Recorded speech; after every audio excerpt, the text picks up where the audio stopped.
Parma FC, promoted in the merry month of May last week, Parma FC sealed their return to Italian top-flight football only 3 years after their bankruptcy and relegation to non-football league. They're the first Italian football club to accomplish such achievement, and fans were understandably going wild in town, especially as no one was expecting to get automatic promotion after Frosinone, who were 2 points ahead of Parma in the league, were leading against Foggia at home with only 3 minutes to go. As we know, football always finds ways to surprise you, and Foggia equalized in the 88th minute, before their second-choice goalkeeper pulled an amazing save to deny Frosinone a vital goal in stoppage time. 41 years old club captain and legend Alessandro Lucarelli ran towards the away fans as soon as the final result was communicated to the team and the party started. "I've got to say that Lucarelli has been a great character, following the team to non-league football and leading them all the way up to Serie A through some very turbulent times, something you don't see very often in modern football. He could have retired or surely earn a much richer final contract in Italian second or third tier. Instead he stayed at Parma for free and rallied everyone to the cause.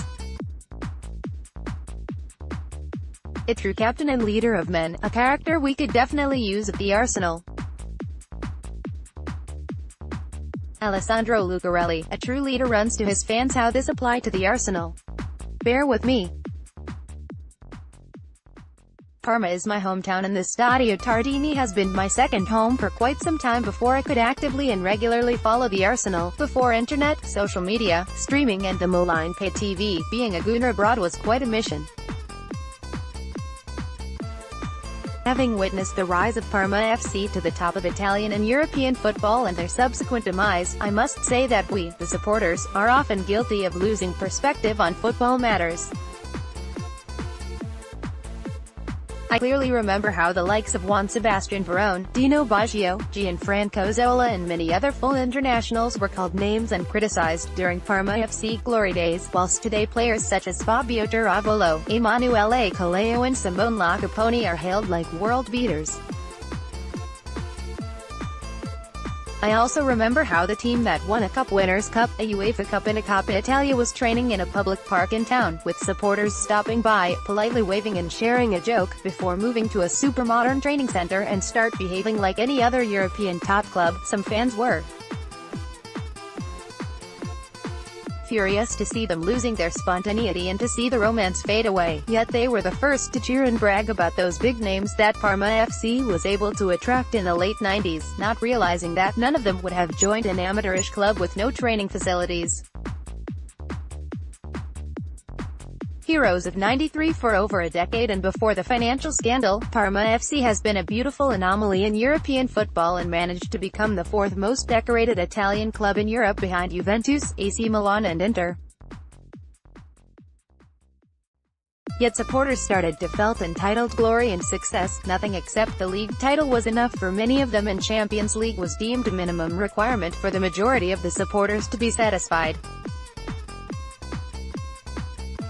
The early stage of Parma FC decline saw the majority of the team's big names leave, notably Adrian Mutu, Adriano and Alberto Gilardino, and suddenly the audience at the Stadio Tardini changed, becoming more vocal and supportive.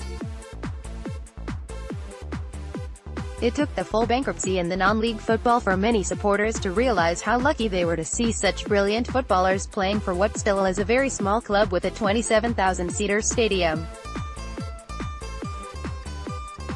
Bankrupt, you know. I was in town when Parma FC won their first honors and the whole place was going mad, but I was also there when Parma escaped relegation with a thrilling playoff final against Bologna, and the place was rocking just as much. From the videos I received from my friends in Parma, the town was celebrating the latest promotion as much as they celebrated the Cup Winners' Cup in 1993 or the UEFA Cup in 1999. The Arsenal, we had our own journey to football hell as we failed to qualify for the Champions League for 2 consecutive seasons, and we're now entering a new era at the club. Nothing will be the same again, for the good and for the bad, yet we're already arguing that this or that manager is not good enough for us instead of rallying behind whoever will be chosen to guide the team and support any player carrying the famous cannon. We had the privilege, expensive privilege, I agree, to watch some of the finest footballers playing for the Arsenal every week. We have won a few trophies along the way and often got home entertained, although not always happy, but many seem not to realize that this is not a given and success doesn't come because of the past glory or international pedigree. For what we know, we might have already gone through our own tragedy by only missing out on the Champions League and not being able to compete for the title, or we might be in for a decade of mid-table finishes and no European football, but I don't care, at this stage.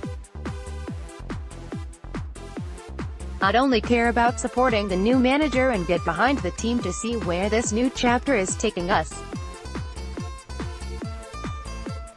We all know that Parma FC was selling the Stadio Tardini out when the likes of Juventus or AC Milan came to town, but what really stood out was seeing them selling over 10,000 season tickets while playing non-league football, where the audience often is a few hundred at best. It means that 10,000 supporters were filling their seats no matter the category and the opponents, just for the crest, the club and its history, while another 10,000 were only there for the fame. Choose your side, Gooners.